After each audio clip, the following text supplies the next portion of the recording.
coming back to school with me.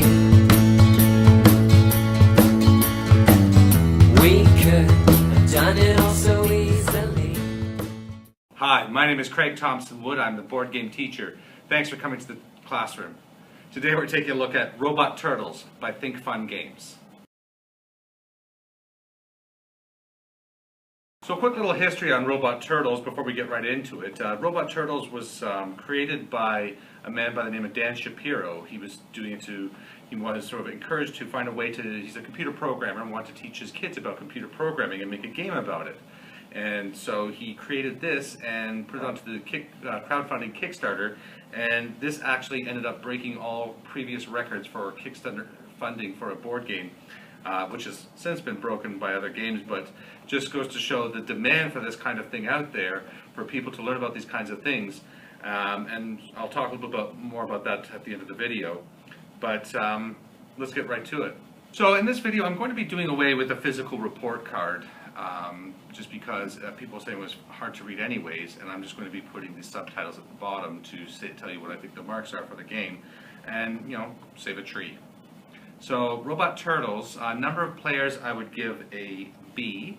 It says 2 to 5 players. Now, you have to keep in mind when it's 2 to 5 players that one of the players should be an adult or somebody older that is going to then follow the programs that the other players have laid out. So there's enough Robot Turtles in the game for 4 people to play the game, and one person is a moderator.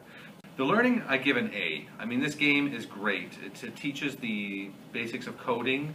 It teaches it in a fun way, which I'll get to after, but it teaches a lot of these different skills and things that the kids can then start to translate into programming. And with the move of education now going towards what's called STEAM, which is science, technology, engineering, arts, and mathematics in education, this game really is great for a launching point into those topics. But I will talk about that more later. Fun, I give this game a B for fun. It's a fun game. The kids really enjoy it every time we play it.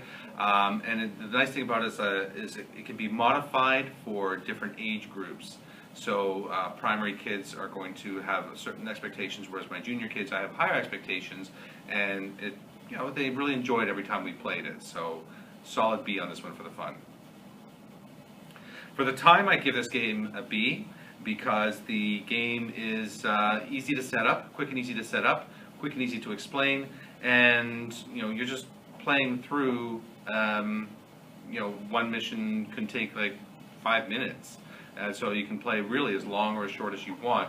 So for the cost, I'm going to give this game a B. You can get this game for about $30 Canadian, and you're only going to probably want one copy of this game for your home or your classroom because of the need for one adult to moderate the game.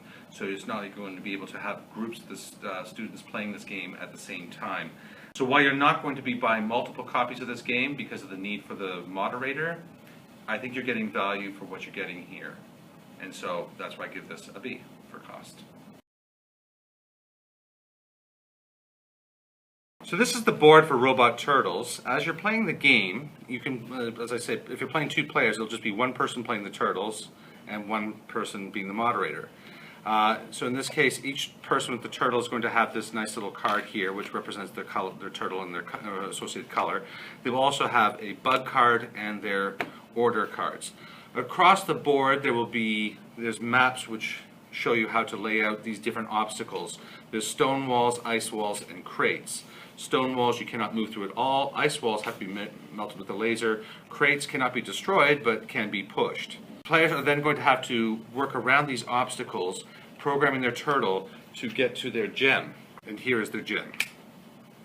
So the players will look at their cards, and these cards are not secret, and they can even organize them and group them to be knowing what they're doing. The orders come in different forms.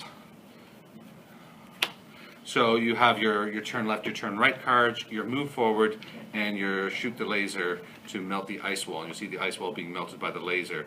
And they're going to lay these things out. So if, for example, these students are going like this,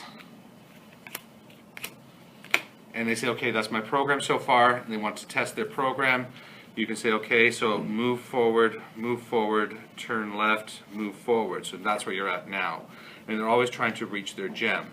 and remembering there will be obstacles in the way. So the way I would mitigate this for the primary students is I would have them do maybe 1 or 2 cards at a time, and then we'll test to see where they're at, and then continue to build on their program. The junior students, once they're familiar with the game, I just have them, I say, make your program from beginning to end, and then I'll run it through. And sometimes they end up going, they end up spinning, going, and then back where they started or in some wrong spot. They then have to figure out where the mistake was made. If they've made a mistake, they then debug by using their bug card, and they can tap a card, and it then gets removed. And they can tap back again as far as they need to go. So maybe they want to go right and then forward, or whatever it is. And that's how you play it. It should also be mentioned too that you have this one card here which is called the function frog. And the function frog is where the kids really get into the heart of programming, where one function is then going to apply to a series of actions. So if the function frog was, so they say the function frog is going to be move forward, turn right, move forward, then simply by playing the function frog, so if they were here, it would be like move forward, turn right, move forward. And then if they do the function frog again, it's move forward, turn right, move forward. So whatever they say that the function frog is going to represent will then allow them to reduce the number of cards they need to code, and that is a really big part of coding in real life. So there's a few missions in the book, there's a lot more missions online, and of course you can create your own missions to keep them interested.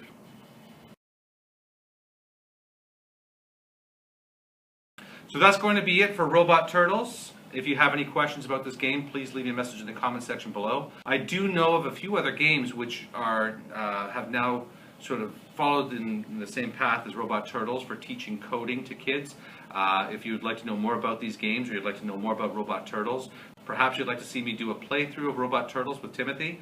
If you would, please leave me a message in the comment section below, and I'll be sure to get right on that. But until next time, I'm Craig Thompson-Wood, the board game teacher, saying thanks for coming to the classroom.